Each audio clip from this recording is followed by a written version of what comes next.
Halo semuanya, kembali lagi di mata pelajaran Teknologi Informasi dan Komunikasi pertemuan kedua. Pada pertemuan sebelumnya kita sudah belajar mengenai pengantar algoritma dan juga pemrograman. Nah, kita review sebentar ya. Nah, pada video sebelumnya ada dibahas mengenai algoritma. Nah, apa itu algoritma? Algoritma adalah suatu kumpulan instruksi yang terstruktur dan juga terbatas yang digunakan atau yang berfungsi untuk menyelesaikan suatu permasalahan komputasi tertentu. Nah, tentunya diperlukan adanya berpikir komputasional. Nah, apa itu berpikir komputasional?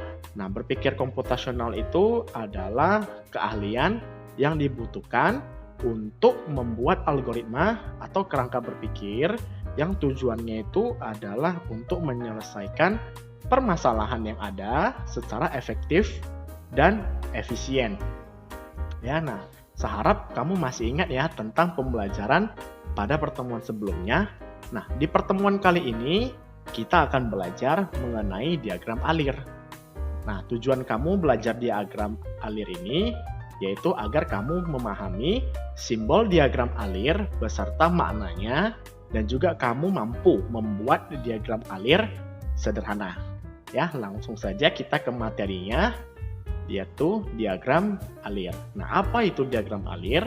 Diagram alir itu adalah diagram yang menampilkan langkah-langkah dan keputusan untuk melakukan sebuah proses dari suatu program. Nah, biasanya diagram alir ini dihubungkan dengan garis atau arah panah. Ya. Flowchart atau diagram alir ini mempunyai peran yang penting dalam memutuskan sebuah langkah atau fungsional dari sebuah proyek pembuatan program yang melibatkan banyak orang sekaligus. Ya, jadi orang yang tidak paham dunia pemrograman pun dengan melihat diagram alir ini mereka menjadi sedikit lebih paham ya tentang alur ataupun proses ataupun step-step yang ada dalam program tersebut. Nah, apa fungsi dari diagram alir? Diagram alir ataupun flowchart ini memiliki fungsi yaitu untuk memberikan gambaran yang jelas tentang bagaimana jalannya sebuah program dari satu proses ke proses lainnya. Jadi, diagram alir ini membuat kamu lebih paham tentang alur dari sebuah program. Nah, selain itu, fungsi lain dari flowchart adalah untuk menyederhanakan rangkaian prosedur agar memudahkan pemahaman terhadap informasi tersebut.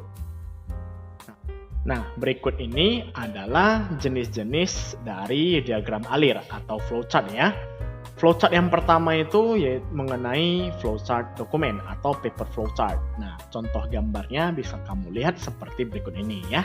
Flowchart dokumen berfungsi untuk menelusuri alur form dari satu bagian ke bagian yang lain, termasuk bagaimana laporan itu diproses, bagaimana juga laporan itu dicatat, dan bagaimana juga laporan itu disimpan. Nah, kita lihat ke contoh gambarnya ini. Nah, contoh gambar ini menunjukkan bagaimana cara pendaftaran ya anggota baru di perpustakaan. Nah, jadi bagaimana anggota ini mendaftar sebagai anggota perpustakaan. Oke, nah diagram alir atau flowchart yang kedua yaitu mengenai flowchart program atau diagram alir program. Nah, yang bisa kamu lihat gambarnya seperti berikut ini. Nah, flowchart ini menggambarkan secara rinci alur ataupun step-step dari sebuah program. Nah, mungkin kita akan menjelaskannya nanti ya. Yang ketiga yaitu mengenai flowchart proses. Nah, bisa kamu lihat gambarnya seperti berikut ini. Flowchart proses itu menggambarkan bagaimana cara rekayasa industrial dengan cara merinci dan menganalisis langkah-langkah selanjutnya dalam suatu proses atau sistem. Nah, bisa kamu lihat dengan lebih jelas dari gambarnya ya. Flowchart yang keempat yaitu mengenai flowchart system. Nah, gambarnya kira-kira seperti ini. Nah, mungkin ini lebih kompleks ya. Flowchart system adalah flowchart yang menampilkan tahapan atau proses kerja yang sedang berlangsung di dalam sistem secara menyeluruh. Selain itu, flowchart ini juga menguraikan urutan dari setiap prosedur yang ada. Nah, jadi makanya flowchart ini lebih kompleks ya, atau lebih ribet istilahnya ya. Kemudian flowchart yang kelima yaitu flowchart skematik. Nah, flowchart skematik itu yang seperti ini ya. Jadi flowchart skematik ini menampilkan alur prosedur atau sistem yang hampir sama dengan flowchart sistem. Hanya saja flowchart skematik ini menggunakan simbol-simbol ataupun gambar-gambar yang lebih mudah dipahami oleh orang awam. Jadi orang awam atau orang yang tidak mengerti dunia pemrograman atau dunia IT ini lebih gampang dalam membaca alur program ini. Ya. Oke. Jadi mungkin di antara kelima diagram alir ini mungkin kamu juga merasa diagram alir skematik ini lebih mudah dibandingkan flowchart ataupun diagram alir yang lain. Oke, nah seperti yang sejanjikan, kita akan membahas lebih dalam mengenai diagram alir program ya. Berikut ini adalah simbol-simbol yang terdapat dalam flowchart program atau diagram alir program. Nah, mulai dari simbol garis atau yang dinamakan garis alir ya, yaitu arah yang menunjukkan aliran program dari awal hingga akhir. Nah, dilanjutkan dengan terminator, yaitu titik awal atau titik akhir dari suatu program. Nah, yang ketiga yaitu yang berbentuk seperti persegi panjang, ini dinamakan proses, yaitu suatu kegiatan komputasi yang dilakukan oleh program. Misalnya, operasi aritmatika. Nah, kemudian yang bentuknya seperti bola ketupat ini dinamakan keputusan. Nah, titik percabangan yang salah satu cabangnya dapat dilalui oleh program berdasarkan suatu kondisi. Nah, ini mungkin sama saja dengan Excel, yaitu if. Ya, memiliki dua kondisi atau lebih ya. Nah, kemudian yang bentuknya seperti jajaran genjang ini dinamakan input ataupun output, yaitu titik saat program akan menerima inputan atau data masukan ataupun output ya yang menghasilkan suatu informasi. Nah, simbol yang lain juga ada, yaitu subprogram ya. Nah, atau bisa dilambangkan seperti dua persegi panjang yang digabungkan menjadi satu. Hanya saja persegi panjang yang pertama itu lebih pendek. Oke. Nah, ini melambangkan suatu kegiatan ataupun proses lain yang telah didefinisikan sebelumnya. Nah, kemudian ada simbol seperti lingkaran, ini dinamakan penghubung dalam halaman, yaitu digunakan untuk menghubungkan suatu titik pada diagram alir ke titik lain di halaman yang sama. Nah, kalau di halaman yang berbeda, itu kita memakai yang terakhir ini. Ya, ini adalah juga disebut sebagai penghubung antar halaman. Tapi fungsinya itu adalah menghubungkan suatu titik pada diagram alir ke titik lain di halaman yang berbeda. Berikut ini adalah contoh dari diagram alir program ya. Kita mulai bahas satu persatu ya. Nah, mulai itu dia menggunakan lambang terminator. Nah, seperti yang sudah dijelaskan ya, terminator ini adalah titik awal dan juga dia bisa menjadi titik akhir. Jadi untuk memulai sebuah program, kita mulai dengan terminator ya. Mulai. Kemudian di bagian nama siswa dan nilai, nah ini dinamakan apa? Dinamakan, kita lihat lagi ya, dinamakan input ataupun output. Nah, jadi pada bagian ini yang dilambangkan dengan input dan output ini, kita memasukkan inputan, kita memasukkan data masukan seperti nama mahasiswanya dan juga nilai sang mahasiswa ini. Nah, ketika sudah kita input, nah muncullah yang namanya percabangan ya ataupun keputusan. Nah, keputusan itu seperti if dalam Excel, yaitu memiliki dua kondisi ataupun lebih. Nah, pada contoh flowchart ini adalah dua kondisi, jika lulus dan juga jika tidak lulus ya. Nah, di sini ditentukan sebuah kondisi jika nilainya lebih dari 70.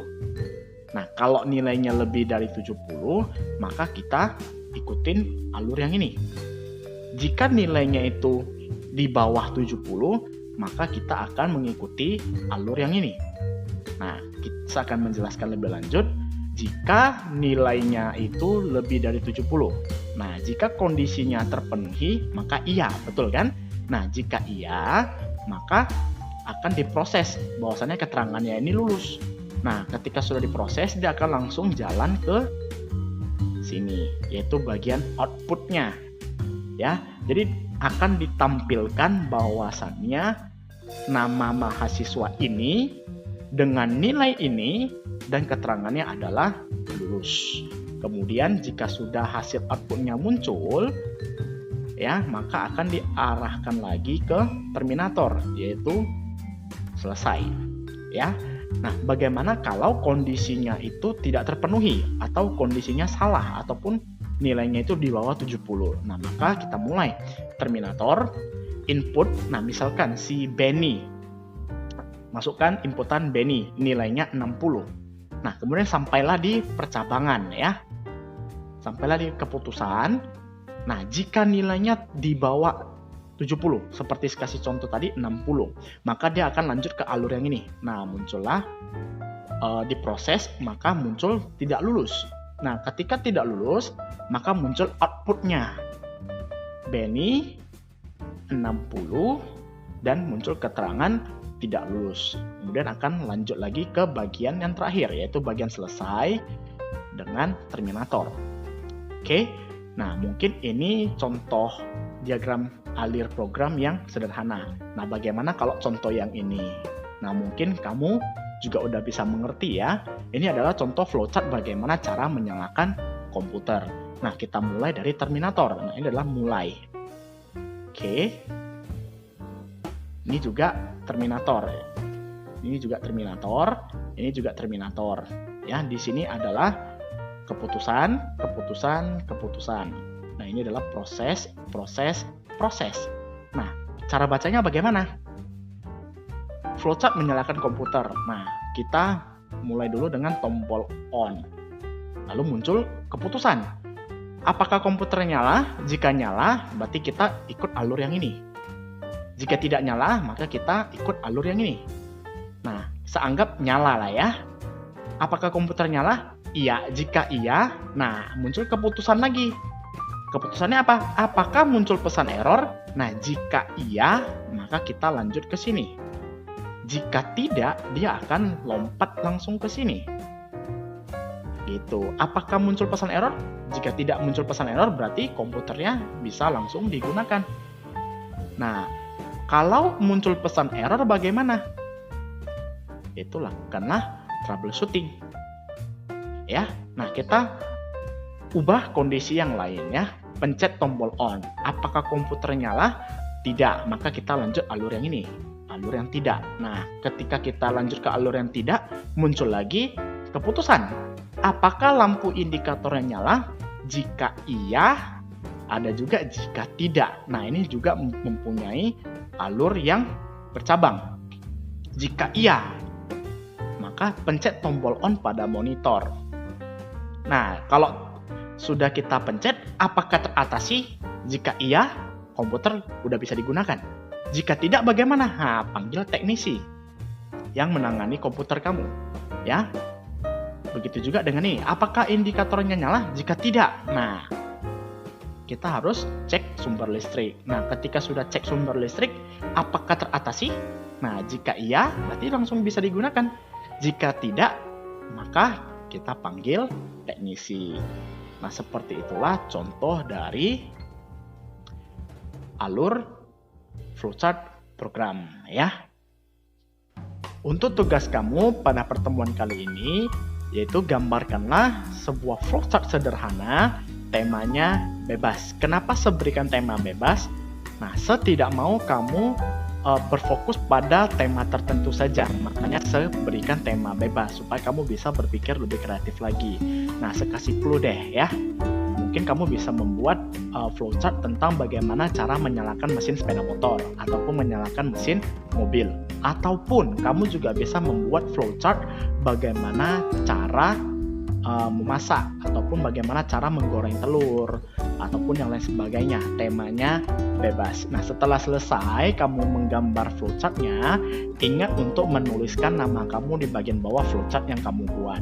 Nah, jika sudah selesai, silakan upload di link Google Form yang sudah disediakan.